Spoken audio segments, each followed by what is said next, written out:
All right, welcome back once again for our afternoon session. We are almost nearing the afternoon session, but right before we wrap up the morning sessions for the day 2, this is the session 3 on the role of women in developing skills for Industry 4.0. And for this panel to moderate, we have Professor Dr. Rosemary Max, who is the Director of International Cooperation at Oakland University from United States of America. Can we please put our hands together for Dr. Rosemary? Good afternoon, everybody. I'm very happy to be here today, and I wanted to thank the organizers, Iesesco, and Princess Nora bin Abdulrahman University. It takes a lot to make a conference like this happen, so we want to thank everybody. And I also want to thank, or just say how happy I am for the Atlas Lions and their win last night. So if we can do another round of applause for Morocco. And I heard yesterday that Morocco is the first North African country that has led their group and qualified as a group leader in the history of the World Cup. So that's amazing. We have a great panel for you today, and I'm going to keep my remarks short. So I'm Executive Director of Global Engagement at Oakland University. And an interesting fact is that OU was started by a woman, Matilda Dodge Wilson, and she is of the famous Dodge automotive fortune. It's led by 2 dynamic and creative women, our president, Ora Hirsch-Petzkovitz, and our provost, Britt Rios-Ellis, who you met yesterday.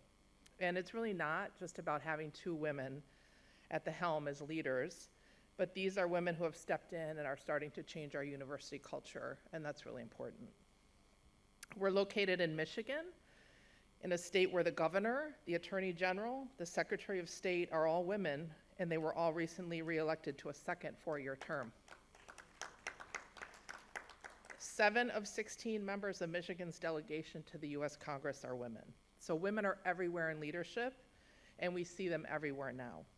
More intimately, we all know who in our lives is responsible for us being here today, the men and women who've motivated us. We all carry others with us in our journey here, and we, especially as women, are role models. People are watching us, and I know we all feel that. You always feel like you're being watched in your role as a woman leader. When you have a chance to be a role model, take it. We've all talked about formal mentoring yesterday, but everything happens, or a lot happens, in informal settings. So when people approach you for your help them to the best of your ability. When someone asks you for help, it is an opportunity and a blessing. So please help people who reach out to you. Today, our speakers will talk about the journey through education and preparing for Industry 4.0. Our panelists represent 5 countries and 4 world regions, and I just want to take a minute to give a shout out to our interpreters who make everything happen. They're making us understood to each other. So thank you for the interpretation.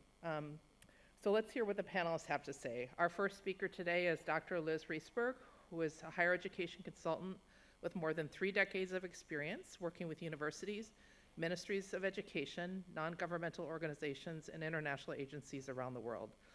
She is also a research fellow at Boston College's Center for International Higher Education. In 2005, she founded Riesberg and Associates, which carries out teaching, professional development, training, diagnostics, international cooperation, and research activities. Let's give Liz a hand and welcome her to the stage. Good afternoon. It's a pleasure to be here with you and back up on the stage to share some ideas. What I've been asked to talk about today is developing skills for industry. And I have a particular point of view about this. I don't think that women need to come to university and develop those skills. I think they have them. I think that because of the social roles assigned to us in almost all cultures, we develop the skills that most industries are looking for today. I want to share with you, this is a list from Indeed.com. I don't know if it's international, but it's become a big online source for job seekers and for employees trying to locate potential employees. And it's very interesting to see what their 11 top skills are that they're looking for. And then just think about the women you know and their strengths. And it seems to me that women often have really strong communication skills because we're used to communicating with different audiences, with partners, with bosses, with colleagues, with children. So we're very adaptive in the way we communicate. We're accustomed to working in teams.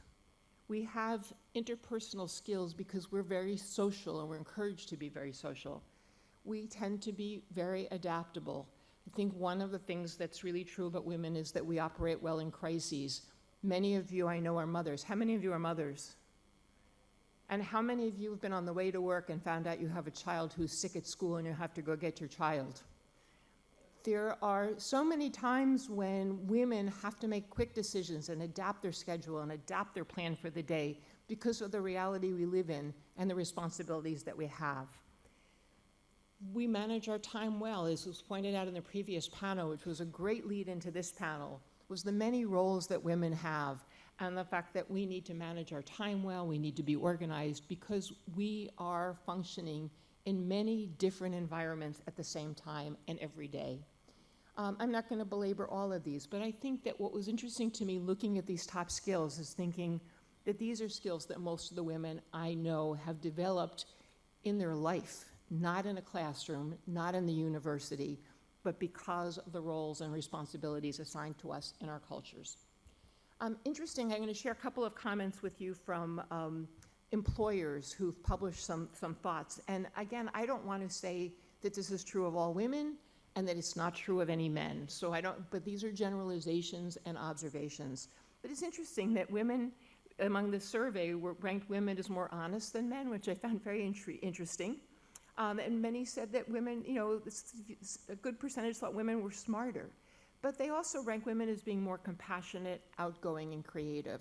And I thought a wonderful example of compassion was earlier in the session with the Princess Nora participants, when they responded to the young colleague who talked about speech anxiety. And the fact that here is these senior women with lots of experience behind them, lots of accomplishments behind them, but reaching out to be supported, to say, yes, we went through this too. To show some compassion and support instead of just going on and just saying, you'll learn. So I think our compassion often makes us very effective in the work environment and working with other people, especially mentoring and helping others move along in their career. We work naturally in teams. We're used to being part of families, either as daughters, as wives, as mothers, as children of older parents. We're accustomed to making team decisions with larger family groups. It's interesting that it's noted that the communication is said to be among women's strongest skills. That we really have found that to be heard, we really need to communicate ideas, perspectives, needs more clearly if we're going to survive in our cultures. And it serves us well in industry.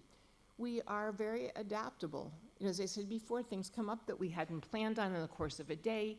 We can change in an instant what we were planning to do because we are managing so many different responsibilities. And again, we are multitaskers. We have all these roles to fulfill. I've often found that when in a work environment, this is just my own experience, but where I will suddenly be in an environment where I'm on 5 committees and a male peer will say, I can't do another committee, I'm already on one. And I'm thinking, all right. So we're good at juggling a lot of different things at the same time. That's just part of the way we've been raised to do those things and expect that we can. We're good listeners. And I think that makes us very effective in the workplace because we can incorporate a lot of different ideas, perspectives, and often different values to begin to think about path forward. So again, let's look at those skills for job candidates and think about the fact that women often have these skills. We have developed them in our many roles as students, as children, as wives, as mothers, as daughters, as members of larger communities of women. We talk a lot about how women's groups have been really important, and informal women's groups and clubs, whether it's just getting together with women over coffee or getting together for a book club. We have a lot of experience operating in different environments and developing these skills as life skills, but yet we don't recognize that we have the skills that our employers are looking for. So I think our key challenges going ahead are to help women, especially our students, recognize these important skills that they have developed outside the classroom and begin to learn to articulate that they have these skills and abilities, how to put them on their resume, on their CV, and then how to convey these strengths and these talents and skills in the workplace. We need to cultivate the confidence that women need to have to be able to promote themselves, to begin to say, yes, I can do this, because women are if you have a woman and a man says, I can do this, even though he may not have had done this in the past, but he's sure he can learn this. And it's just, again, these are social roles. This isn't that, I don't want to make too big a deal about the differences between men and women, but we live in societies where women and men are raised differently. So men tend to be more confident about taking on additional responsibilities and don't hesitate to say, I can do that. Yet often women say, I'm not so sure. I haven't done that before. So we need to help women develop the confidence to say, of course I can do that. And I haven't done it before, but I know I can do this now. And finally, women tend not to be self-promoters. And we have to help women learn how to promote themselves, represent themselves and their potential in different environments so that they can enjoy all the opportunities that should be open to them. Thank you very much.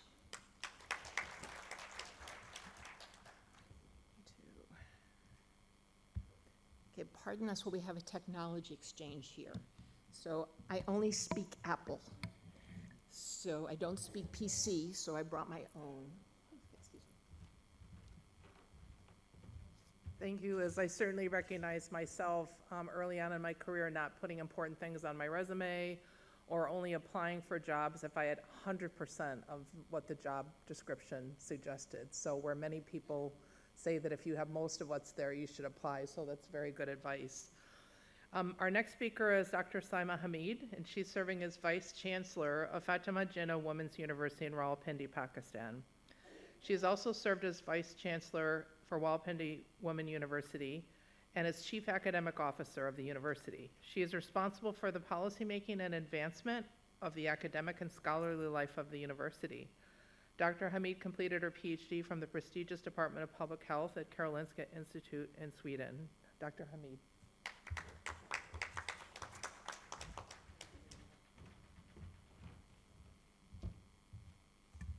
So I'll wait for the technology. Greetings, everyone. Well, just to build up on what the first speaker talked about, no doubt that women indeed are the social drivers, and they are a pivotal part of the economy of any country. So investment in them definitely makes sense for us. So with this, if I could just touch upon the Industry 4.0 and say that it is indeed an integrated smart automation to increase the productivity and efficiency. As we're talking about these enhancement of such kind of opportunities for women especially, there is an inherent fear that the old traditional jobs will go down. But that is not the point of the Industry 4.0. Like the universities can definitely play a big role in this automation, in their moving towards digitization. And that is something that today's AGI cannot avoid. Now, if we look at the general market, we are entering into the era of 5.0. What does that entail? It talks about social stability. It talks about human resource development. It talks about coming up with solutions as far as climate change is concerned. So the SDGs are your guiding principles and the goals that we as a country have to move forward in this direction. And there are lots of opportunities for the universities, especially women-only universities can play indeed a very pivotal role.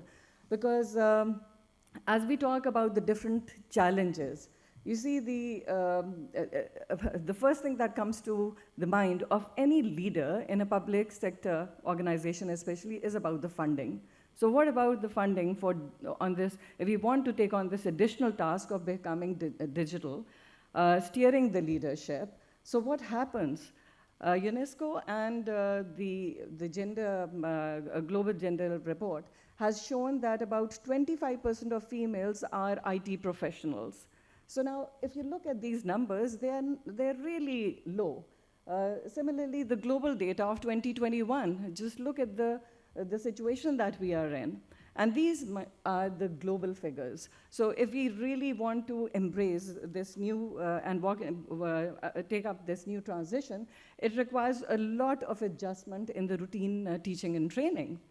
I know the audience at the back can't see this graph, but just to let you know that this shows the women in the leadership positions in different types of industry. Now, you can clearly see a gap in the top bar as well. We barely make 50% in the disciplines that we are very avid with, like education, community engagement and all. But when it comes to industry, there, our percentage is far less. It's less than 20%. And what does it mean? This is the kind of situation at the global level. So just imagine what's happening at the local context, and if I walk you through our own country, Pakistan happens to be the 5th most populous country in the world, and it has more than 220 million population, and we have a young population, by the way. So our women to a male ratio is distorted as well. It is 49:51. And in this setting, if I specifically look at the women in the labor workforce, in the labor market, the percentage is around 20%. So, and if we take on the tech industry, it drops down to 14%. So in such a huge country, what about the total internet penetration? Only 56% of the population has access. But of that, only 13% are women. So this clearly shows that there's a huge gap that needs to be overcome, and institutions like the university can definitely play a pivotal role. Now, we know that globally as well, more women enroll in universities and they complete their degrees. But in the gap that is started very earlier on in life, this translates into enhancing that gap at the tertiary level education. So what Pakistan has done is that we have established 17 female-only universities across the country, and that is one step of enhancing accessibility to education so that the girls who are unable to attend higher education because of geographical limitation and social limitations, they're able to overcome that. Now, this is a lot more needs to be done, and they're still the preferred jobs. And amongst the STEM, most of the women do pursue medical profession as their future degrees. Just pointing another very important fact over here, that when you look at the first circle at the back, the government is definitely the main source of funding for the research and development in the country. And the percentage that is given to the STEM subjects is, it's sort of equitably distributed across the different disciplines. Like engineering takes around 14.4% of the research funding. The natural sciences take up 29.6%, and it's about a quarter that goes to the social sciences and the other allied disciplines. So what does this actually mean? If you apply these kind of statistics to the total population, then we are at a suboptimal level. The researchers, in terms of the per population statistics, show us that we need to invest a lot more in all these areas. And if we want to prepare a workforce that is in line with the Industry 4.0 and can take up those challenges, it is the university's role that needs to be changed a little bit. So we are moving in the direction where And entrepreneurial skills are definitely a priority for all of us. They're shaping the innovation and the capacity amongst us as students. That has become an integral part and parcel of any university leadership in Pakistan. The entrepreneurial skills have been advocated by Higher Education Commission, and a lot of the skills that Liz talked about, those are being offered as general courses or as zero credit courses, so that once the graduates leave universities, and especially women, they are absorbed in the market. But if you look at the National Incubation Center statistics, unlike in the first presentation where there was an observatory collecting information periodically, we have limited centralized information. So just giving you the statistics from the National Incubation Center, so about total of 707 startups were started and they're registered there. But amongst them, only 19% are women. So there is a clear gap, and we need to invest more in women. And what can the universities do? So I thought if I just give you an example of how Fatima Jinnah Women University has done it, perhaps that, that really sets the scenes for further discussion. You see, it's important that we scale up such kind of interventions. For one, we've started offering these high-tech courses on artificial intelligence, Internet of Things, data mining, and so far 300 girls have been trained on that. And during the COVID times, we got additional licenses from Coursera, Udemy, and Google courses, these through the Commonwealth of Learning. And about 3,000 certifications were completed by my university students. Okay. And there are other such opportunities of joining the internship programs, being part of a lot of, in order to enhance the industrial linkages, well, we send out our faculty as well to engage with the industry, bring back some lessons learned so that they can be embedded within our routine teaching so that our employees become employable at the end of the day. And last but not the least, we really believe in collaborating with each other. So like Dr. Bushra mentioned earlier, that we have an All-Pakistan Women University Consortium, and the idea behind that is to build synergies so that we can really maximize the yield and bring benefits that one particular university has and expand it to the other university partners as well. So with this, I thank you, and I look forward for further questions. Thank you.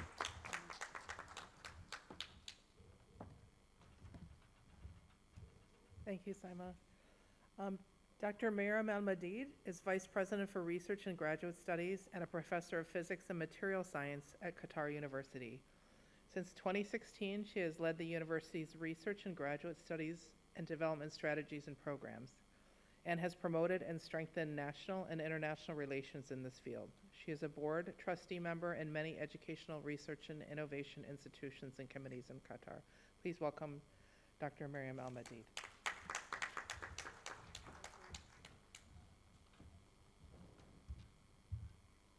Assalamu alaikum wa rahmatullahi ta'ala wa barakatuh. I am pleased to be with you here today. And my presentation will be in English. Transforming for a new era, what are the essential keys? My presentation will be divided into two parts. The first part will be about Qatar University. And then I will discuss with you the idea of Industry 4.0. Is it the right way to proceed? Or we should find another term for it. So first, congratulations to Moroccan again. This is the photo of the Emir and His Highness the Emir and the Emir father celebrating yesterday in Doha the winning of the first Arabic team in the Mondial. So this is Qatar. This is the location of Qatar, and this is Qatar University. You know Qatar maybe because of the FIFA World Cup 2022. We are actually very proud of our stadiums, of our environmental friendly stadiums, and you are all welcome to continue to see the match and the winning, inshallah, of Moroccan team during the next matches.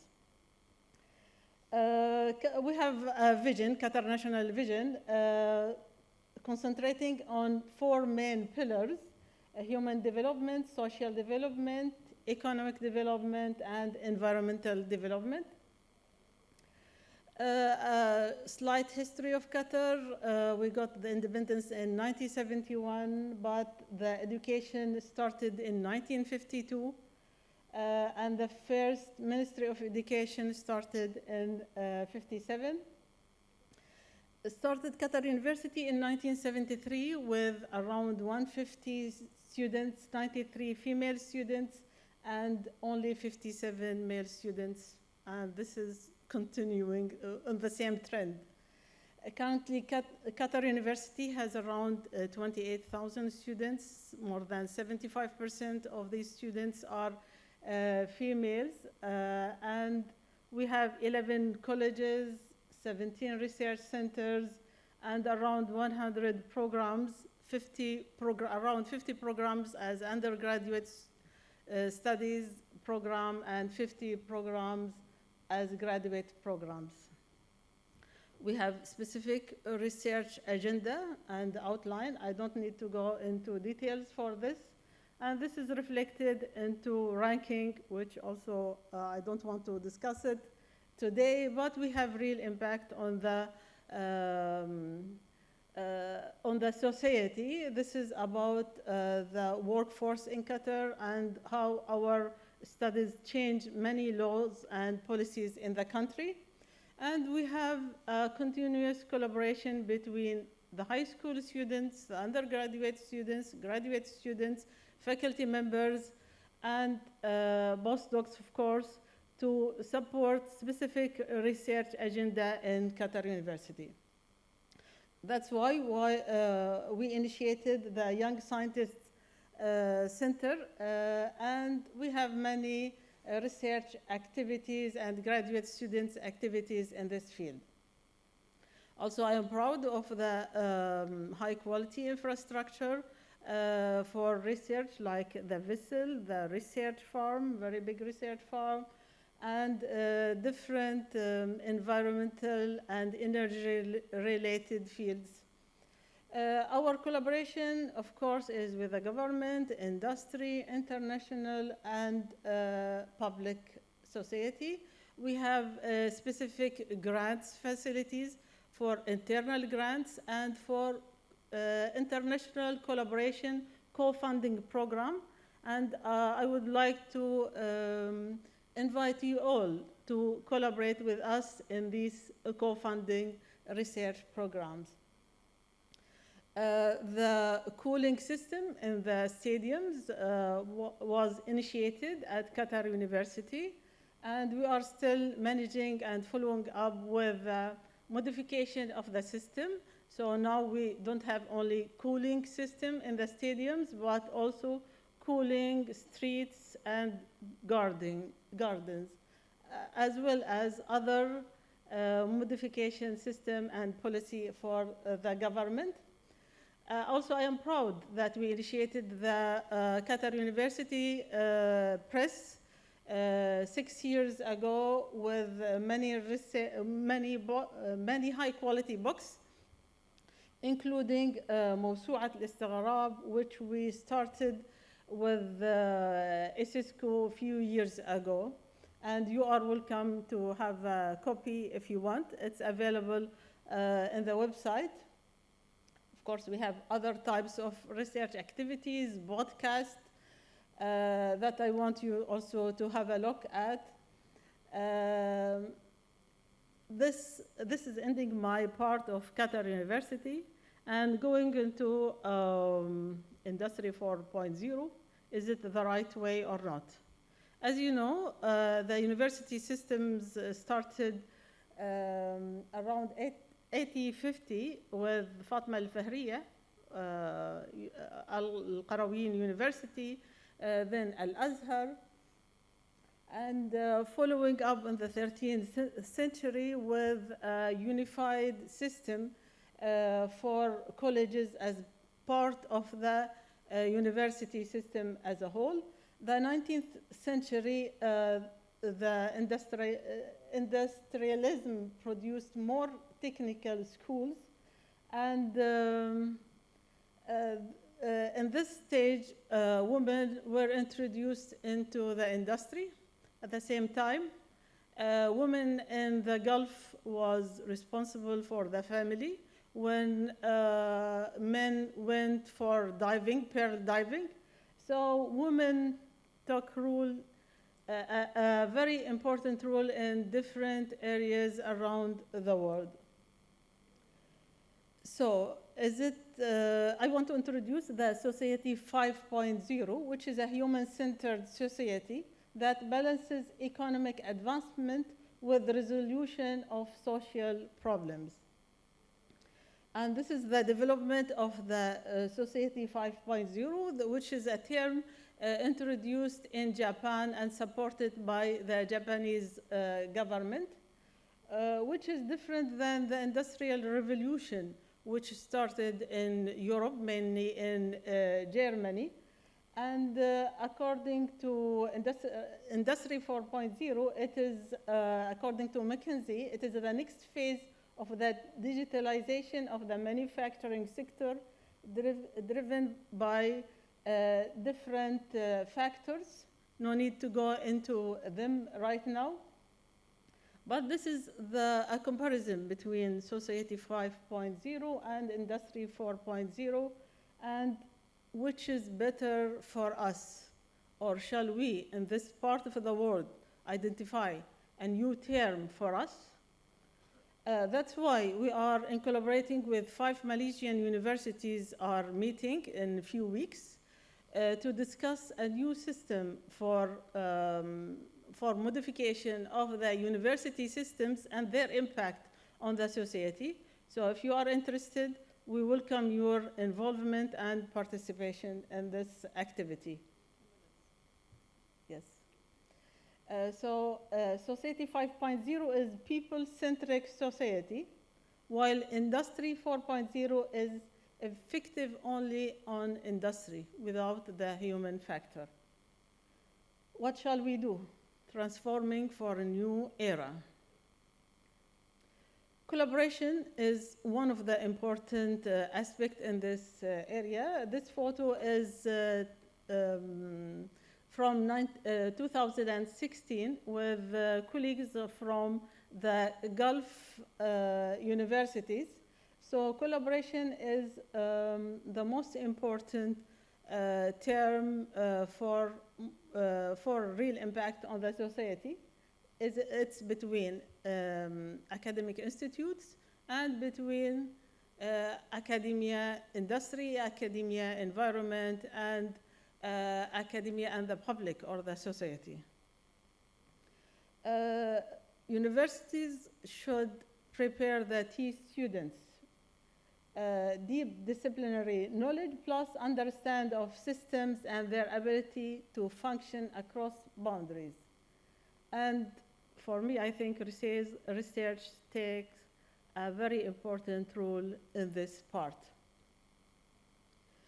Higher education institutes also should prepare the students with more soft skills and more innovation and design competencies. As I told you, research and development is a very important aspect in this, and we should increase the number of researchers which will affect really the economic and society in this part. There is no time to go into details in this slide, but it's approximately 30% income of investing in research. I will skip these parts, but we should all focus for transforming our university into a third division, which is a socioeconomic development part, in addition to teaching and research. So what about women involvement? There are many theories in this. One of them is the coin model. The other one is the leaking pipes. And all of them are describing the women involvement and the need to solve the problems. There are many challenges, but we should make sure of quality education, improve research and innovation. I am biased in this part.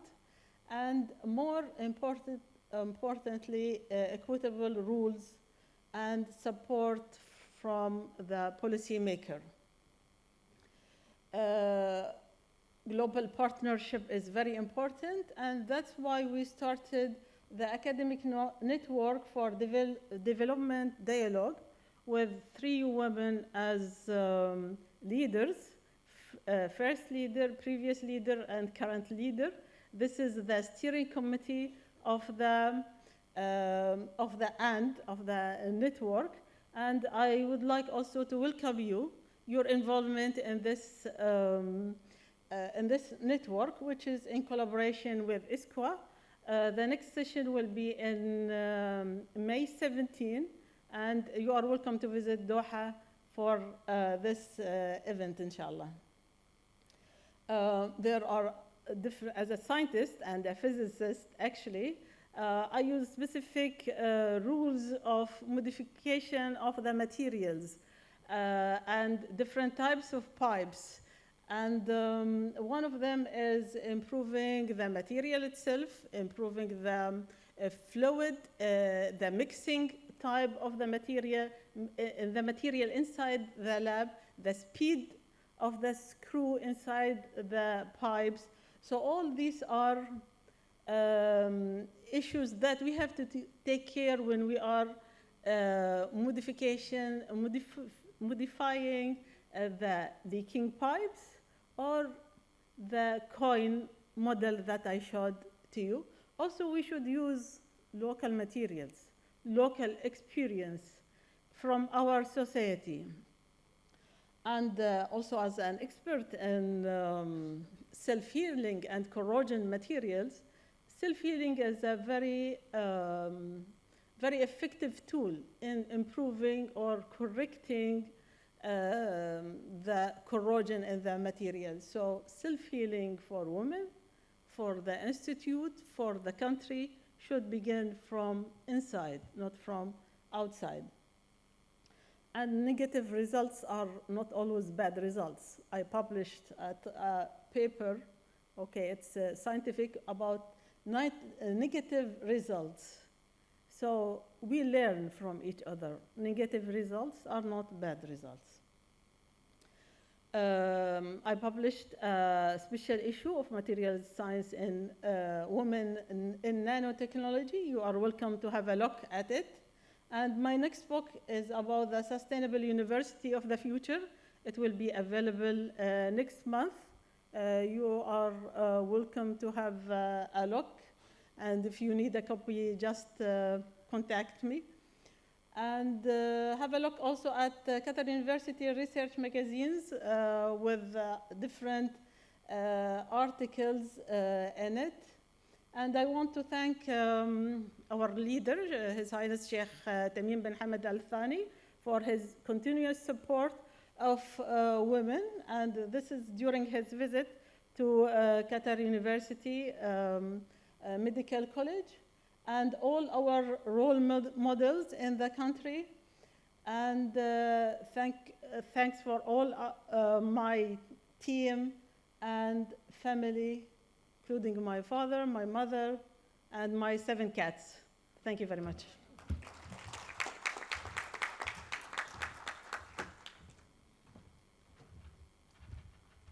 Thank you. Our next speaker is Dr. Maha Bakr bin Bakr, who's an associate professor in educational leadership and policy studies. the College of Education at Imam Abdul Rahman bin Faisal University. She has 26 years of rich leadership and academic experience as the Dean of the College of Arts, Assistant Dean for Academic Affairs, head of many prestigious boards and committees at the university and at the college level, and at Faculty Evaluation Programming Committee and different boards at IAU, her university. She's a board trustee at Royal University for Women in the Kingdom of Bahrain. Please welcome her. Good afternoon, everybody. Thank you, Cisco and Princess Nora University for arranging such a wonderful and prestigious conference. I'm very proud to be among the panelists. I hope I can introduce transformational leadership as an approach to paving the way for women and young girls and to the fourth industrial revolution, or what we call the Industry 4.0. Okay? We all know that us as women, we are being now gaining high visibility in the world as qualified professionals. We are being acknowledged for our accomplishments, our many accomplishments in different initiatives, organizations, and nations. So we are very proud to being acknowledged and visible. However, we've been talking about the big gender gap in many fields, among which is the industry field. And women are simply minorities in many fields, okay? So particularly in the fields related to the Industry 4.0, as we said, the artificial intelligence, the data mining, the machine learning, and so forth. So according to the Center for Global Development in the US, only 18% of data scientists around the world are women. Only 22% of artificial intelligence professionals are women.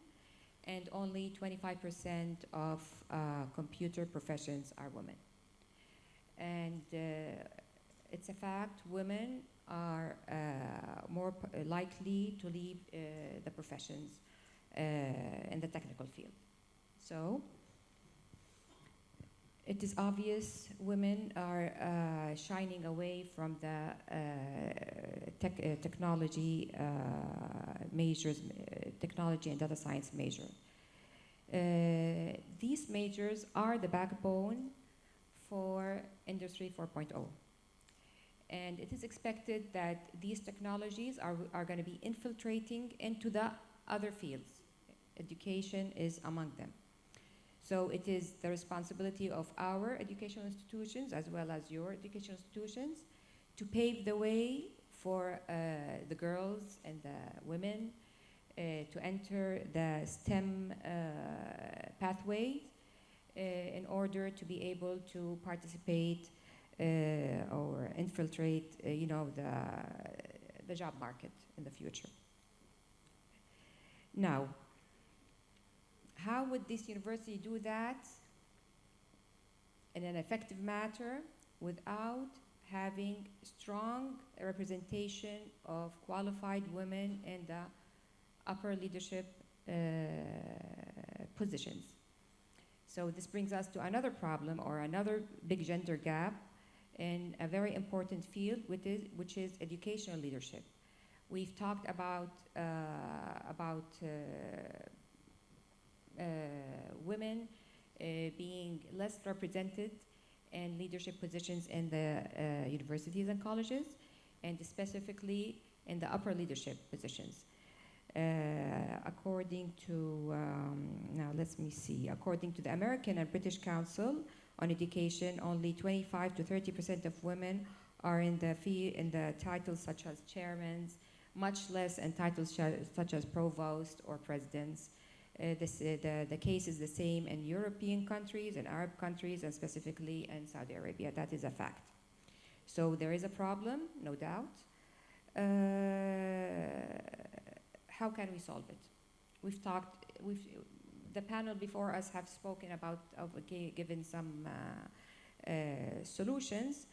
We know that the challenges, whether they are personal or environmental, cultural, work-related, they're all interrelated, and we need to overcome them in a simultaneous strategic matter.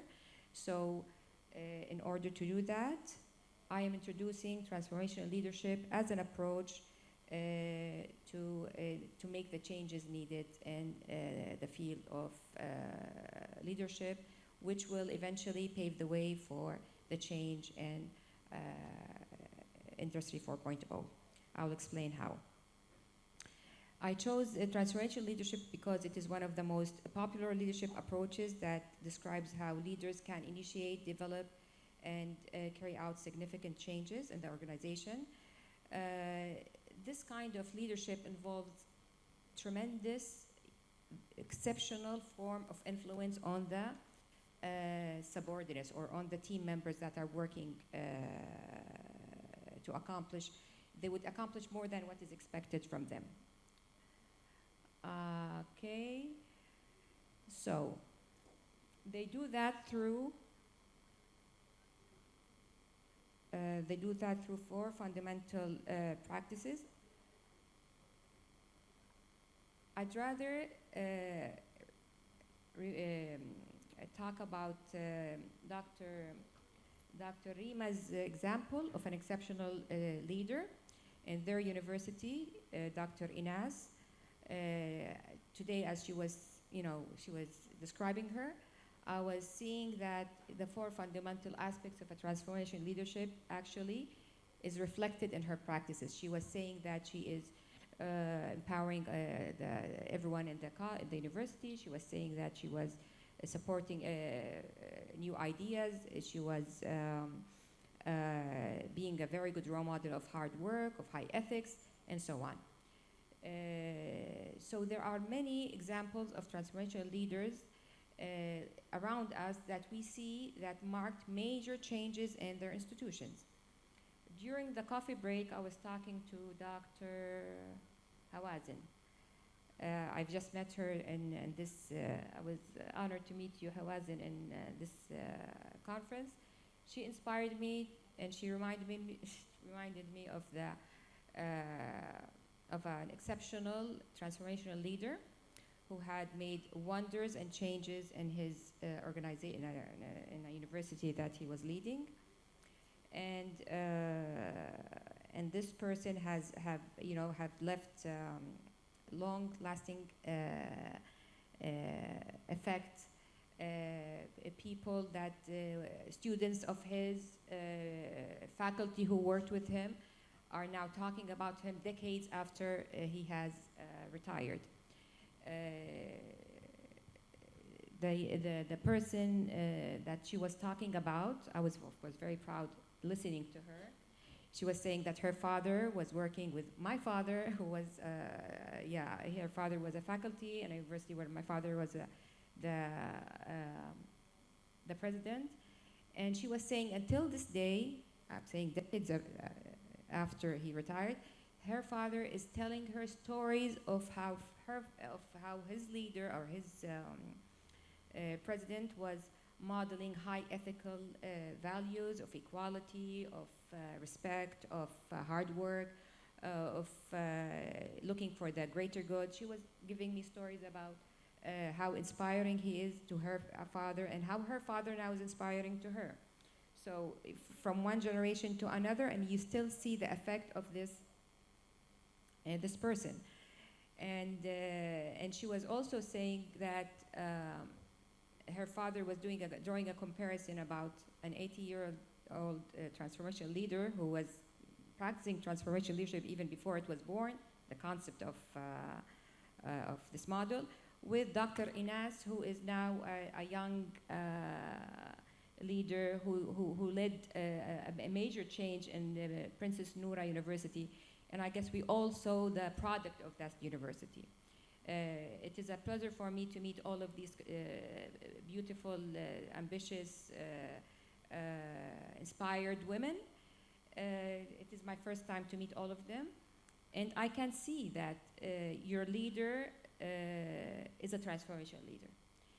She was able to model the way of hard work and highly ethics. She was able to challenge you and make you think about changing the status quo and come up with creative ideas. She is able to empower you, and you talked a lot about empowering and how she was a good role model. She was mentoring, and how she made available all the training and development programs. So this is what leadership is all about, okay? Regardless, a female or a male, Princess Nora University in the States or in Europe, whatever, a transformational leader is a leader who makes major changes in his or her environment, who puts a strong effect on the people that he works with or she works with. In a nutshell, yes, I'm done. In a nutshell, transformational leaders are keen on building exceptional support teams that would help them perform the change they need. Tens and hundreds of empirical research, books, and what you have studied transformational leadership, and they see the strong correlation, the significant correlation between a transformational leader and some positive, let's say, elements on successful stories, leadership stories. Definitely a transformational leader will gain creativity in his team. He or she will gain the commitment of their team. He or she will gain the job satisfaction, and so on. So my last message to everyone here, young ladies and young women, is let's all use our power to empower others. Let's all be transformational leaders.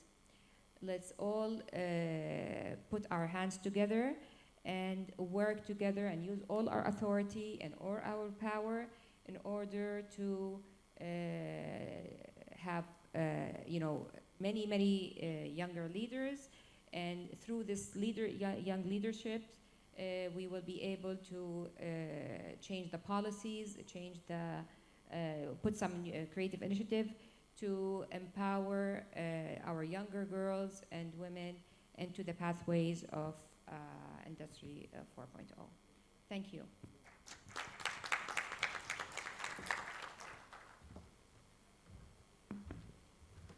Thank you. Our last speaker is Professor Bola Oba from Nigeria. She holds a PhD in plant science from the University of Ife, now Oba Femi Awolo University in Ife. She's been in the service of the University of Lagos since 1993. She has postdoctoral training at Alabama A&M University in Huntsville, Alabama, and the Dorschkamp Institute for Forest and Landscape Planning in the Netherlands. Her area of research includes plant and population genetics, conservation biology and genetics, genotoxicology, and forensic biology. Please welcome her. Good afternoon. I would want to say a big thank you to the Director General and Management of Eisisco and the Princess Nora University for inviting me to this gathering. I think I'm the only one representing Nigeria, West Africa in this gathering, and it's really a big honor to be invited. That's my university. That's the iconic building in my university, the Senate House. It's an 11-story building, and we are the University of Lagos in Nigeria. Lagos used to be the capital, but it remains the commercial capital of Nigeria because it's easily accessed from every country all over the world. There's a direct airport link to Lagos.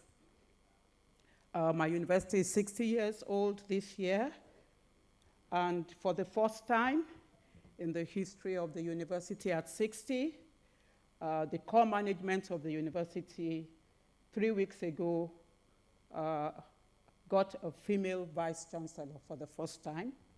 And so we have 5 females and just 2 males in the core management of our university.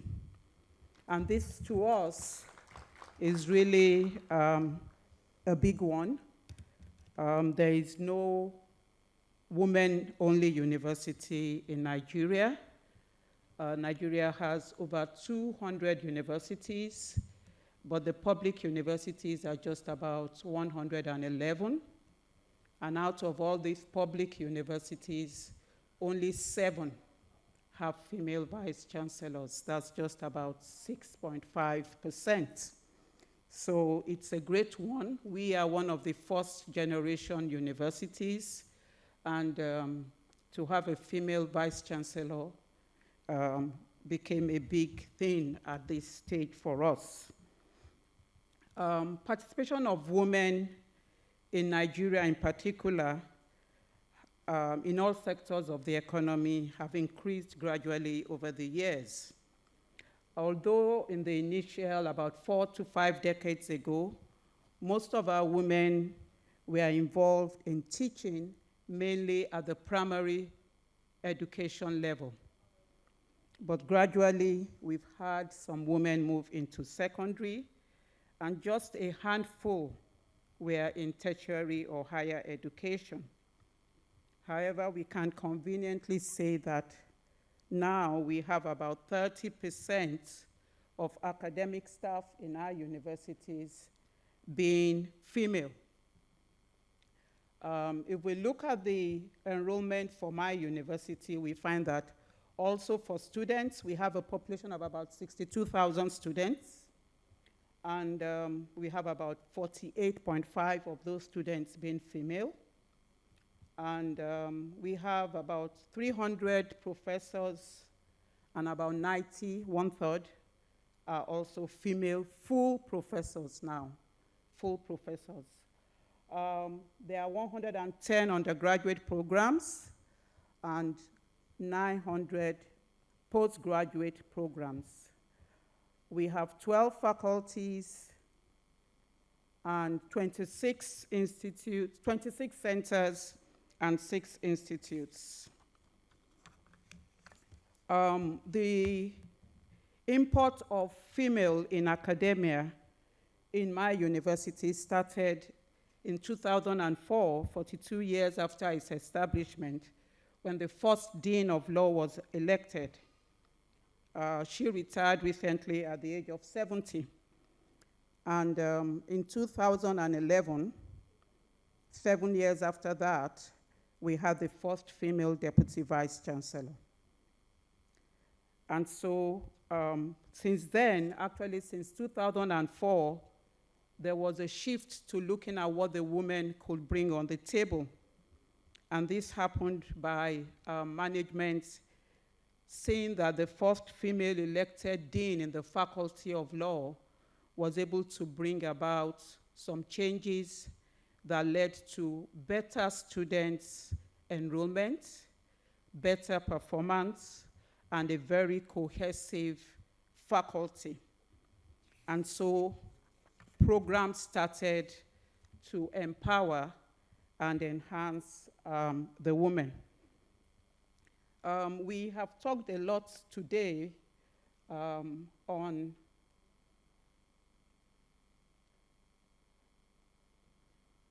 the role of women in developing skills for industry.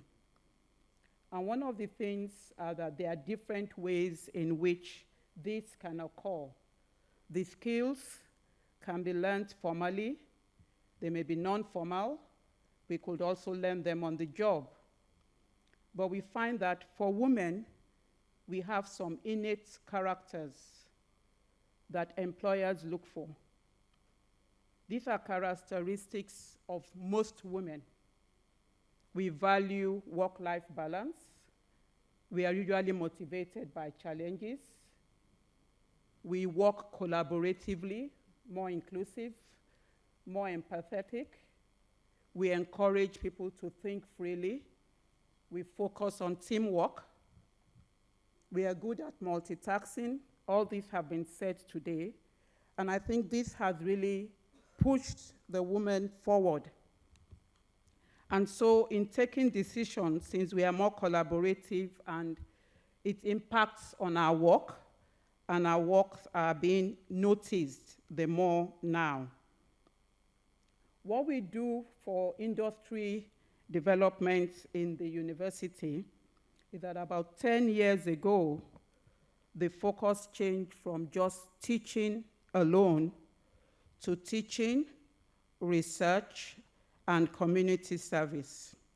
And we felt that if we had to go into community service, then we needed to create areas and opportunities for our university to be known within the community. And one of the things we established was called the Entrepreneurship and Skills Development Center. This center has grown to have constant engagement with industry partners, while at the same time making sure every student in the university goes through an entrepreneurship program, which is compulsory. And with industry partners, we have also been able to establish some innovation hubs, incubation hubs on campus, where our students are able to learn the art of doing business, soft skills needed for employment. Some upscale their skills, and we also have funding from government agencies that make students register their businesses even before leaving school. And once such businesses are registered, we get industry partners to continually work with them and mentor them so that they can eventually stand on their own. Also, we make sure that our best undergraduate students projects are pitched to industry partners. And so we have industries collaborating with us to fund research, most especially at the postgraduate level. So issues that concern industries are always brought to the fore and are funded through research. On our Senate, which is the highest academic board in the university, we usually have 2 external members who must be captains from the industry. So these are able to advise, and because of their presence on our Senate, we now develop our curricula for departments with industry. We have adopted a triple or a quadruple helix model, as you may deem it fit: academia, government, industry, and stakeholders, and all of them encourage us to spend our sabbatical time either with the industry or with regulators in order to better engage with our students. So these are some of the things we have done to upscale the skills. And then for the women, we have what we call the University Women's Society, since it's a co-ed school. And within this society, female members of staff are encouraged to join. And here we receive a lot of mentorship in terms of workshops, trainings on leadership skills. And I think it's the fruit of that we are seeing now in our establishment, where you have most of the women in management. We also have international partners who focus on training women leaders. We just completed one, and with the Imperial College. And we also have some universities who also devote time to come over to us and train women on leadership skills. So these are some of the things we have done in our university, and that has really helped. Us to grow. But one thing I have observed from all the discussions we have, I was just looking back and I was saying, while it's a co-ed university, what we have at the secondary school level is that we have some universities devoted to female, some secondary schools that are female only, some are male only, and then some are mixed. And you find that for most of the women that have excelled, invariably they must have gone to the female-only secondary schools. I was in a female-only secondary school. All the 5 women I showed you there were in female-only secondary schools. So there is definitely something in bringing the women together. We see ourselves as role models. We work with ourselves. We build ourselves. In my school, we are still on a platform where we all talk to each other. We motivate ourselves, and therefore women are able to grow. But for the men, apologies to the men, it's more of a competitive spirit among them when they're in positions, while when women are in positions, we tend to want to work with ourselves to make ourselves grow. And I think that's a virtue we have, which we need to encourage so that we empower the other ones to be able to get there. Thank you once again for this opportunity.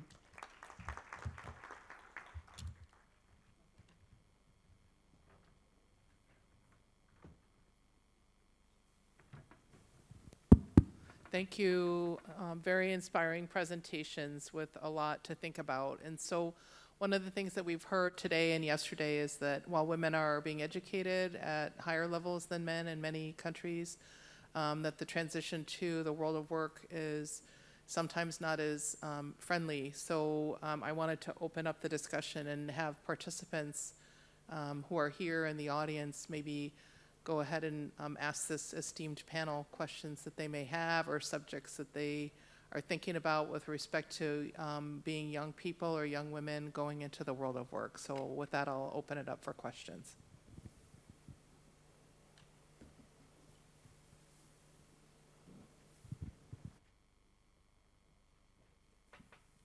Thank you. That was a great conversation. I'm Pam Nars from George Washington University.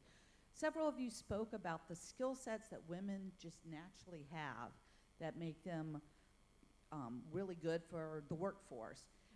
I had a similar part that I would have included in my presentation yesterday about the skills for good leadership.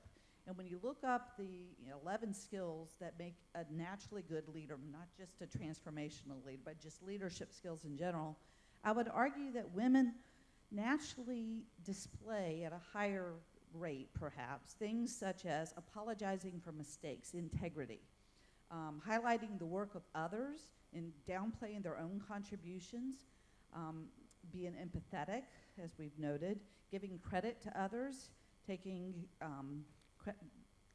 responsibility when blame is necessary, being humble. A great leader is never affected if they're more concerned with themselves than with the well-being of others.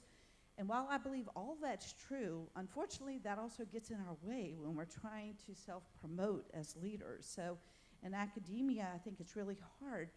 I kind of feel like we need to be training the men on some of these skills so that then we can show we're better at these skills necessarily, but evidently it's not appreciated in academia, the skill sets that are so naturally identified as making a great leader. So I'm trying to figure out how to balance displaying these natural leadership skills while at the same time being taken seriously as a leader. So I'm just curious, and it's so wonderful to hear that this is an international problem. No matter what country we're in, we're all struggling with the same thing. So thank you for educating me on that. Anybody want to take it?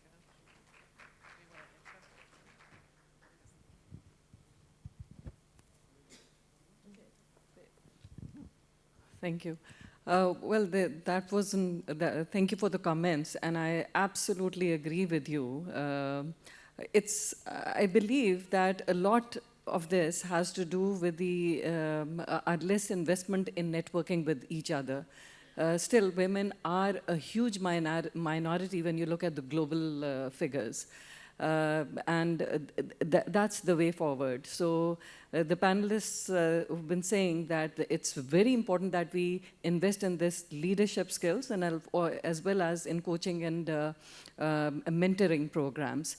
We do not need to reinvent the wheel, but learn from the other colleagues, and it's literal hand-holding that is required by the current leaders.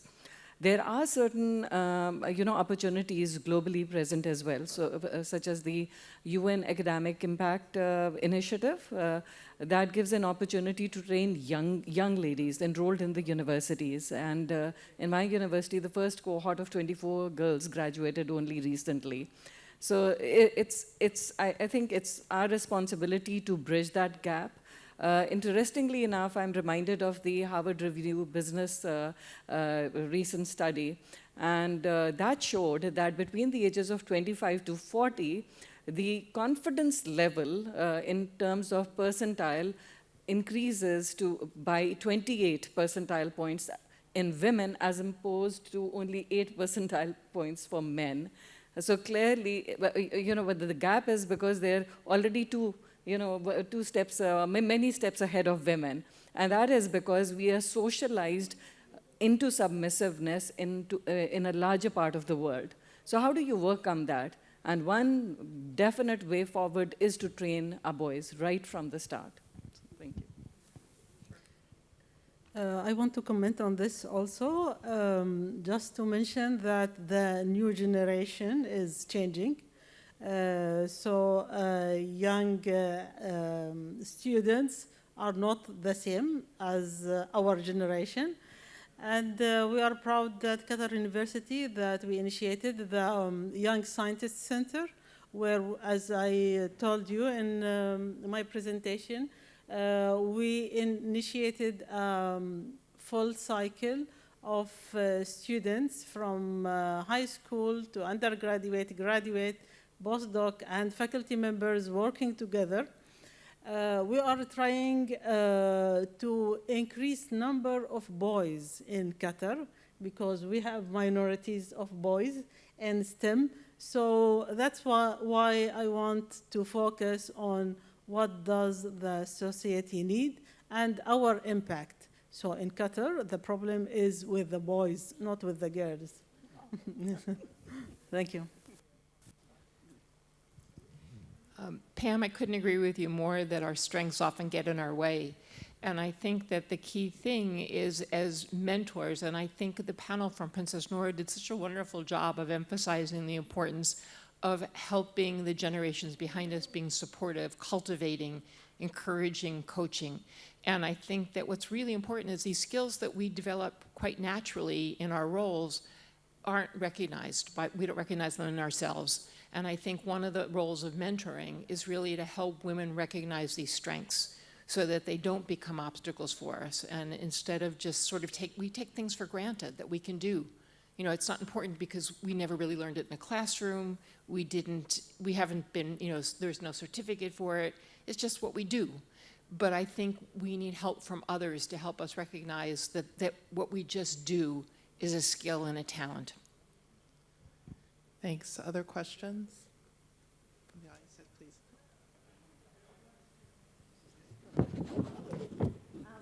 I just want to commend all of you. I am so interested, and I definitely want to be a part of your network that you are forming. And I just want to commend all of you because I think that what you've just talked about really shows that women's leadership is not about ourselves. It is truly about legacy, and that is a skill. It's not about what I do, it's what I leave for others. And so it's almost as if in some of these meetings we need to have I scales, and when we hear men or women, because I think it could happen, saying too many I's, that, you lost. That this is a skill. It is a skill to advocate for others. It is a skill to mentor others. It is a skill to create that legacy that will exist long after we're gone. And I just want to commend all of you because I can feel the change. I'm so excited. And I also want to speak to the issue of boys in Qatar because that's what we're seeing in the United States. Our girls are succeeded. When you look at many of the institutions, we're seeing the same things, that women are now they're more of our medical school, they're more of our law schools, they're more of our graduate programs. So we have to, again, go back to that, where is that balance, right? And I think with our youth, they're really defying gender, especially in the United States, on every single level. It's highly interesting to see. And at first I thought, oh, that's just too complicated. Now I'm thinking, this is interesting, right? They are defying the roles that we have grown up with on a number of levels, sometimes superficially, but other times with a depth and breadth. So I'm wondering if in Qatar you're seeing the same thing, that you're starting to see what we've seen as well. So anyway, thank you all very, very much. Thank you. I think we're being asked to wrap up, actually. So just one last comment, and especially to the younger women in the audience. This is an ongoing process of leadership skills, and every woman on this panel who's accomplished knows that the higher you go up in your field, the harder it gets. It does not get easier. So it's really a constant process of learning, as you mentioned, and transformational learning. And so with that, I want to conclude our panel and thank our esteemed panelists. And yep. Oh, one last question? Sure. Yeah, go ahead. Yep. شكرا.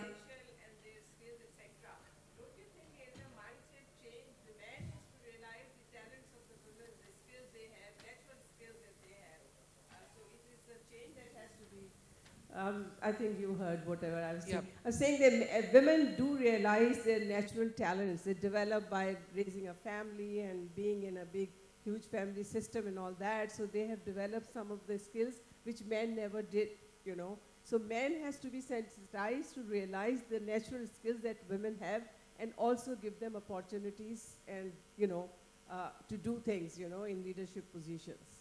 Well So said. the mindset is required at the level of the men. Yep, well said. I think one more question. Go ahead.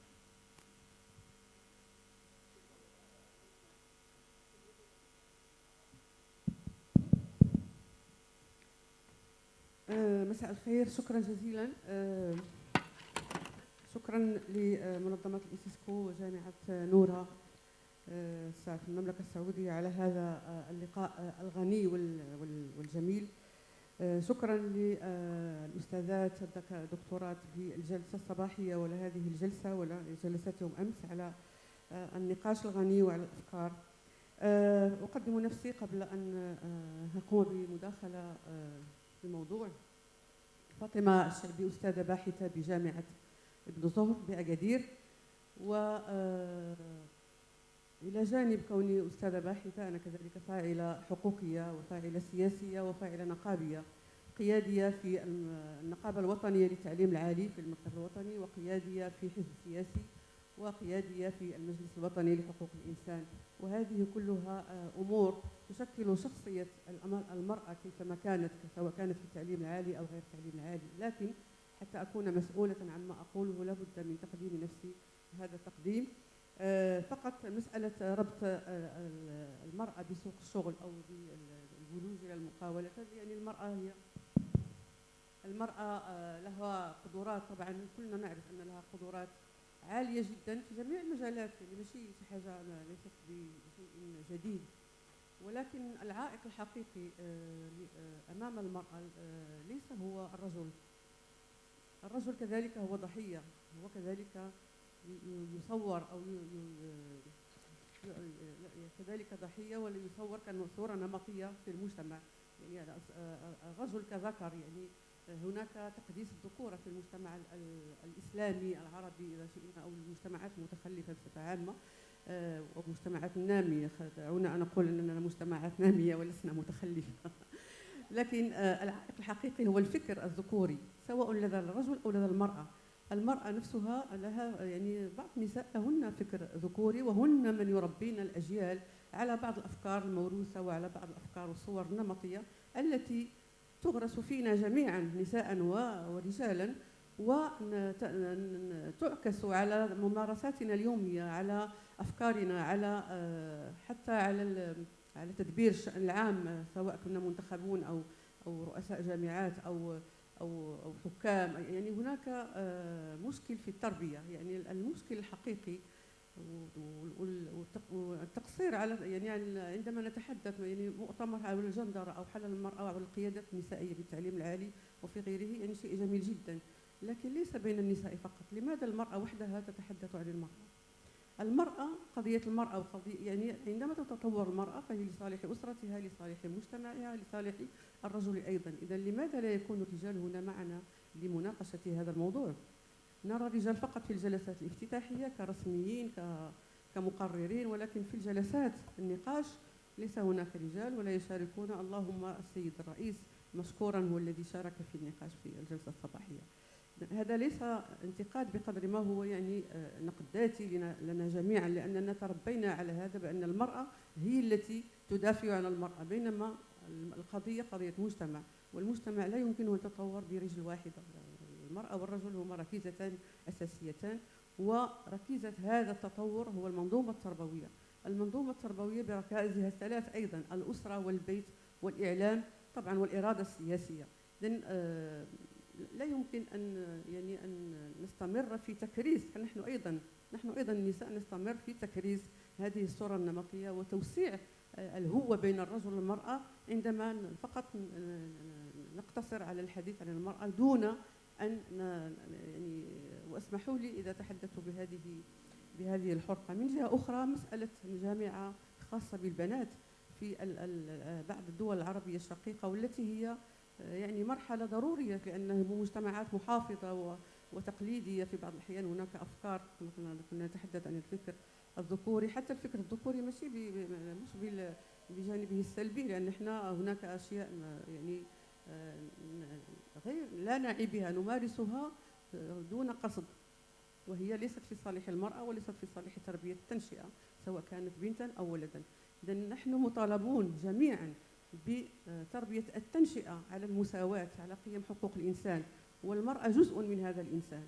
حتى الرجل هو يعاني. إذا الآن شفنا غير الوضع الحالي الذي يعيشه العالم كله بعد الوباء وخلال الوباء، يعني الكل يعاني، الرجال والنساء، اللاجئين من الحروب قبل الوباء والهشاشة التي يعيشها، والفقر، الهشاشة التي تعيشها فئات يعني اجتماعية الفقيرة. يعني حتى الرجل هو ضحية. يعني شكرا. يعني فقط يعني إذا كنا نريد أن نؤسس لمساواة بين الجنسين، كذلك يجب الأخذ بعين الاعتبار المساواة والفوارق الاجتماعية إلى غير ذلك. الحديث كثير، ولكن أقتصر على هذا، وشكرا جزيلا لهذه المناسبة. Thank you very much for that comment. And with that, we conclude our session. Thank you to moderator, Professor Dr. Rosemary Max, and the panelists once again for joining this wonderful session.